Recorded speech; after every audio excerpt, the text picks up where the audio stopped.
ধুবুৰী জিলাখন তৃণমূল কংগ্ৰেছৰ বাবে এইকাৰণে গুৰুত্বপূৰ্ণ কাৰণ আমাৰ পশ্চিমবংগত যিখন চৰকাৰ চলি আছে ঠিক সীমাতে আমাৰ পশ্চিমবংগত একফালে টিএমচি চৰকাৰ আৰু লগত ধুবুৰী গতিকে ধুবুৰী জিলাখনৰ লোকসভাৰ অন্তৰ্গত যি 11টা সমষ্টি প্ৰতিটো সমষ্টিতে টিএমচিৰ কেৱল আমি আহিছোঁ বুলি যে টিএমচি কৰিছে তেনেকুৱা নহয় আগতেও ইয়াত সংগঠন আছিলে আগতেও ইয়াত আমাৰ লোকসভাত প্ৰতিদ্বন্দ্বিতা কৰিছিলে আৰু আজি মই আপোনালোকক দলৰ এটা সিদ্ধান্ত ক'ব পাৰোঁ যে ধুবুৰী জিলাত অন্ততঃ 5টা বিধানসভা সমষ্টিত আগন্তুক বিধানসভা নিৰ্বাচনত তৃণমূল কংগ্ৰেছৰ প্ৰাৰ্থী থাকিব আৰু আজি আমাৰ ডাঙৰ যোগদান কাৰ্যসূচী আছে বিলাসীপাৰাত তাত UDF আম আদমি পাৰ্টি কংগ্ৰেছৰ বহু মানুহ যোগদান কৰিব আপোনালোকে পাব নিউজটো ধুবুৰীৰ ৰাজনৈতিক প্ৰেক্ষাপটটো এনেকুৱা যে প্ৰতি 5 বছৰৰ মূৰে মূৰে লোকসভাই হওক বা বিধানসভাই হওক কেতিয়াবা ধুবুৰীবাসী ৰাইজক বদৰুদ্দিন আজমলে ঠগাইছে কেতিয়াবা কংগ্ৰেছে ঠগাইছে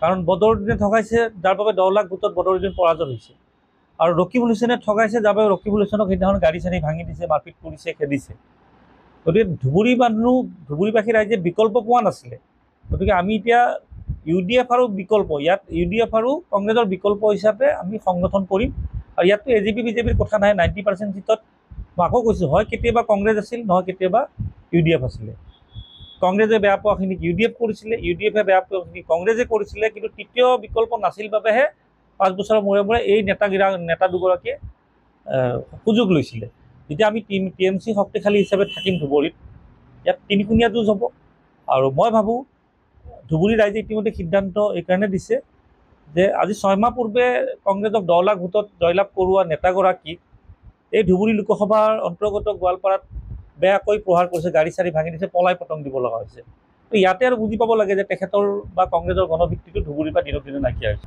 সেইটো আপোনালোকৰ সংবাদ মাধ্যমৰ জৰিয়তে আপোনালোকে যাতে আমাৰ ধুবুৰীবাসী ৰাইজক অৱগত কৰে আগন্তুক মাৰ্চ বা ফেব্ৰুৱাৰীত যিটো বিধানসভা হ'ব 2026ত তৃণমূল কংগ্ৰেছে ইতিমধ্যে সিদ্ধান্ত লৈছে ধুবুৰী জিলাত অন্তৰ্গত 5টা বিধানসভা সমষ্টি প্ৰতিটোতে তৃণমূল কংগ্ৰেছৰ প্ৰাৰ্থী থাকিব যাৰ বাবে আজি আমি ৰাজ্যিক নেতৃত্ব আহি ইয়াত উপস্থিত হৈছোঁ আমাৰ যোগদান কাৰ্যসূচী হ'ব আৰু আমাৰ যিবোৰ দলৰ লগত জড়িত হৈ আছিলে আমি আজি আলোচনা কৰিলোঁ খুব সোনকালে আমাৰ জিলা কমিটি গঠন হ'ব জুলাই মাহত আমাৰ ডাঙৰ কাৰ্যনিৰ্বাহক সভাখন ধুবুৰী টাউনত হ'ব ধুবুৰীত আমাৰ বিশেষকৈ অসুবিধা এইকাৰণে নাহে কাৰণ তৃণমূল কংগ্ৰেছ এটা এনেকুৱা পৰ্যায়ৰ দল ভাৰতবৰ্ষৰ ভিতৰত সৰ্ববৃহৎ বিধায়ক থকা দ্বিতীয় স্থানত 292 গৰাকী বিধায়ক আছে তৃণমূল কংগ্ৰেছৰ প্ৰায় 47 গৰাকী ৰাজ্যসভা লোকসভাৰ সাংসদ আছে আৰু আপোনালোকে গুগলত মাৰি চাব যে ইয়াত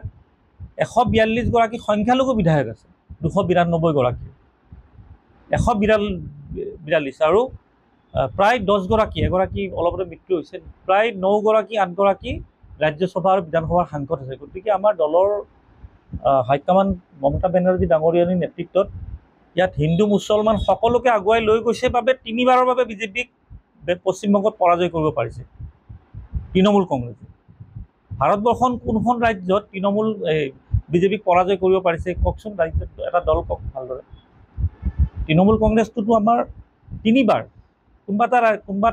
কোনোবা এখন ৰাজ্যত বিজেপিক 3বাৰ কণ্টিনিউ পৰাজয় কৰা দল আছে নেকি 3বাৰ কণ্টিনিউ এবাৰ কৰাইছে বেলেগ কথা 2বাৰ কৰে 3বাৰটো কৰোৱা নাই আৰু এইবাৰ 4বাৰ হ'ব আৰু পশ্চিমবংগ আৰু যিহেতু অসমত নিৰ্বাচন একেলগেই হ'ব পশ্চিমবংগৰ বঁটাটো ধুবুৰীত নিশ্চয় আহিব কাৰণ সীমাতে আছে আমাক বঁটাটোহে লাগে ৰাইজটো TMC কৰি আছে যোৱাবাৰ লোকসভাত বৰপেটা লোকসভাত ৰিপুণ বৰাৰ নেতৃত্বত যিগৰাকী এতিয়া কংগ্ৰেছে ডাঙৰ নেতা সজাইছে ৰিপুণ বৰা বৰপেটা লোকসভা সমষ্টিত 14,000 ভোট পাইছে মাত্ৰ 10টা বিধানসভা সমষ্টি আৰু মোক যেতিয়াবা দলে দায়িত্ব দিলে অসমৰ দায়িত্বৰ কথা কোৱা নাই যে অন্ততঃ 16খন জিলাৰ নামনি অসমৰ মোক দায়িত্ব দিয়াৰ লগে লগে মই 6 মাহ হৈছে যোগদান কৰা এই 14,000 ভোট 45,000 হৈছে মাত্ৰ 4টা সমষ্টি গতিকে এতিয়া ৰিপুণ বৰাক যি কংগ্ৰেছ দলে ডাঙৰ নেতা সজাই আকৌ যোগদান কৰাইছে তেওঁৰ নেতৃত্বত তৃণমূল শক্তিশালী হৈছিল নে মোৰ আৰু তৰিক চেদাৰ্জীৰ নেতৃত্বত ধুবুৰী শক্তিশালী হৈছিল বা বৰপেটা লোকসভা শক্তি সেইটো আপোনালোকে ভোটৰ জৰিয়তে ডাঙৰ কথা প্ৰত্যেক নেতাই ক'ব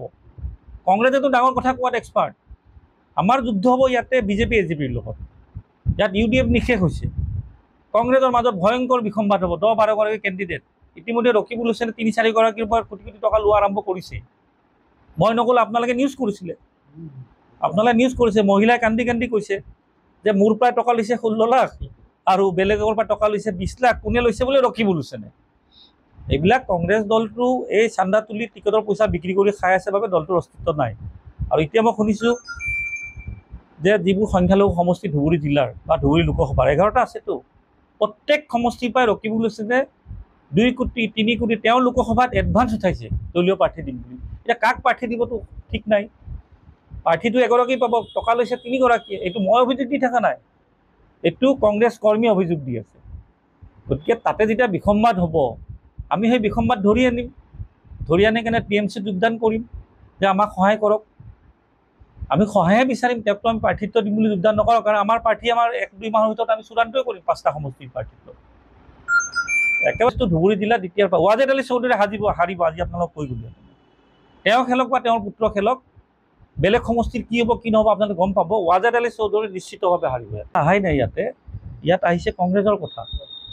ইয়াত 10 লাখ ভোটত জয়লাভ কৰাৰ পিছত 6 মাহত তেখেতক পিটন দি আৰম্ভ কৰিছে, খেদা আৰম্ভ কৰিছে। তেতিয়া আৰু আমি ৰাইজৰ আৱেগটো বুজি পাইছোঁ।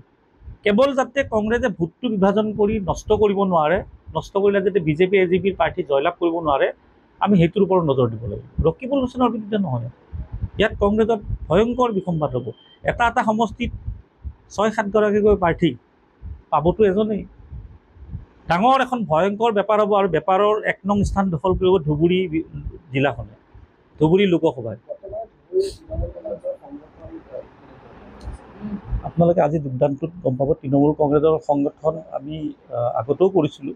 মই নাথাকোঁতো তৃণমূল ইয়াত আমাৰ সাংসদ খেলোঁতে প্ৰায় 50,000 ওচৰত ভোট পাইছিলে। মমতা বেনাৰ্জী ডাঙৰীয়া আহি ইয়াত সভা কৰিছিলে, তেতিয়া মই TMCত নাছিলোঁ। গতিকে সংগঠন আছে কাৰণে 50,000 ভোট পাইছে। 50,000 ভোটটো কম ভোট নহয়। আমি আগন্তুক লোকসভালৈ পৰিকল্পনা কৰিছোঁ। বিধানসভাটো 6 মাহ পিছত।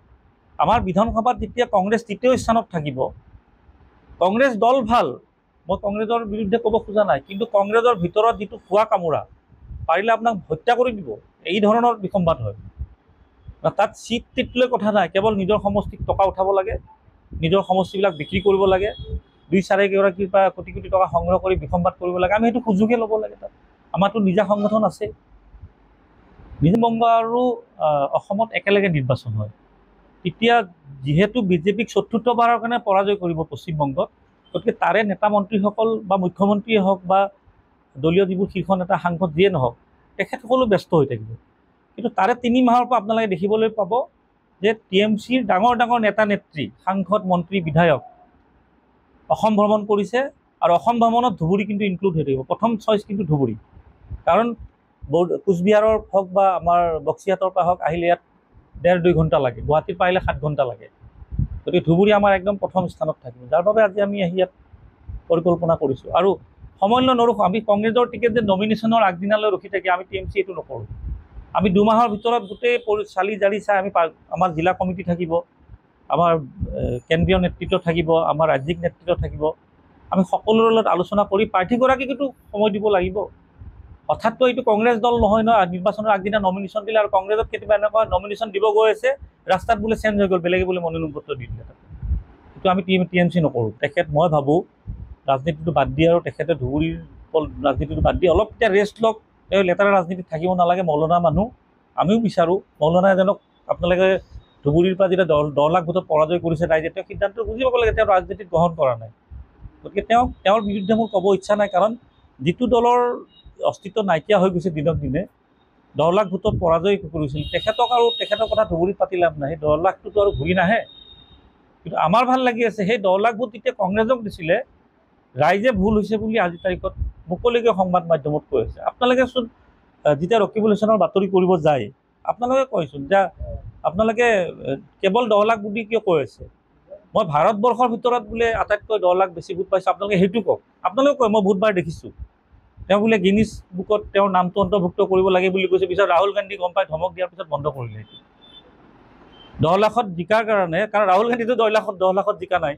ৰকিবুল হুছেইনে গিনিজ বুকত এপ্লাই কৰিছিলে, এইটো লিমকা এটা এৱাৰ্ড থাকে ন গিনিজ বুকত, যে মোৰ নামটো আহিব লাগে ভাৰতৰ ভিতৰত সৰ্ববৃহৎ 10 লাখ ভোটত মই জিকিছোঁ কেৱল। পিছত এই কথা কংগ্ৰেছৰ নেতৃত্বই ৰাহুল গান্ধীক জনালে, গিনিজ বুকত নাম অন্তৰ্ভুক্ত কৰিব দিছে, এইটো বেয়া হ'ব, কাৰণ আপুনিতো 10 লাখ ভোটত জিকা নাই। তেতিয়া তেখেতক ধমক দিয়াৰ কাৰণে তেওঁ অন্তৰ্ভুক্ত তেওঁ সেইটো প্ৰক্ৰিয়া আৰু আগ নবঢ়ালে। আৰু আগ নবঢ়ালে কিয়, তেখেতৰো দালালিটো চলি আছে, টিকটৰ নামততো টকা সংগ্ৰহ কৰি আছে ৰকিবুল হুছেইনে। আপোনালোকে কওকচোন কৰিছেনে নাই? মহিলাগৰাকীটো এনেই কান্দি নকয়। এতিয়া মই ক'লে ক'ব যে দুলু আহমেদে মোক বেয়া পায় বুলি কৈছে, দুলু আহমেদৰ কথাত উত্তৰ নিদিওঁ। উত্তৰ দিব নালাগে। এগৰাকী মহিলাৰ পৰা 16 লাখ টকা লৈছিল নাই ধুবুৰী লোকসভাৰ অন্তৰ্গত এটা জিলা পৰিষদত? যদি লোৱা নাই আজিলৈ কিয় গোচৰ দিয়া নাই? যদি লৈছিলা কিয় আজিলৈ সংবাদ মাধ্যমত কোৱা নাই? আপোনালোকে সুধিছিলে যে মহিলাৰ পৰা আপোনালোকে প্ৰাৰ্থিত্বৰ নামত টকা লৈছিলে, আপোনালোকে সুধিছে দেখা পাইছে নেকি? কোনোবাই কেমেৰা লৈ যায় টকা দিব নেকি? নে সাংবাদিকক মাতি টকা দিব? টকাটো মনে মনে দিব। কিন্তু যেতিয়া মহিলা এগৰাকী অন্তৰৰ পৰা কান্দি কাটি কয় মই গহনা বিক্ৰী কৰিছোঁ, মাটি বিক্ৰী কৰিছোঁ, কৰি মই 16 লাখ টকা দিছোঁ, মোক ৰখাই ৰাখিছে গুৱাহাটীত, ৰখাই মোক মনোনয়ন পত্ৰ ৰেডি কৰিব দিছে, ৰাতি গম পালোঁ মোৰ টিকটটো বেলেগক দি দিছে, 20 লাখ টকা পালে। তে 20 লাখ আৰু 16 লাখ 36 লাখ হ'ল, আৰু কাৰ পৰা লৈছে নাজানো। ৰকিবুল হুছেইনৰ কোনো ব্যৱসায় নাই, এই দালালি টিকট বিক্ৰী কৰি খাই চলি আছে। আৰু দিল্লীও ভাবি লৈছে যে ডাঙৰ লিডাৰ, 10 লাখ ভোটত জয়লাভ কৰিছে, তেওঁৰ কথা শুনিব লাগিব।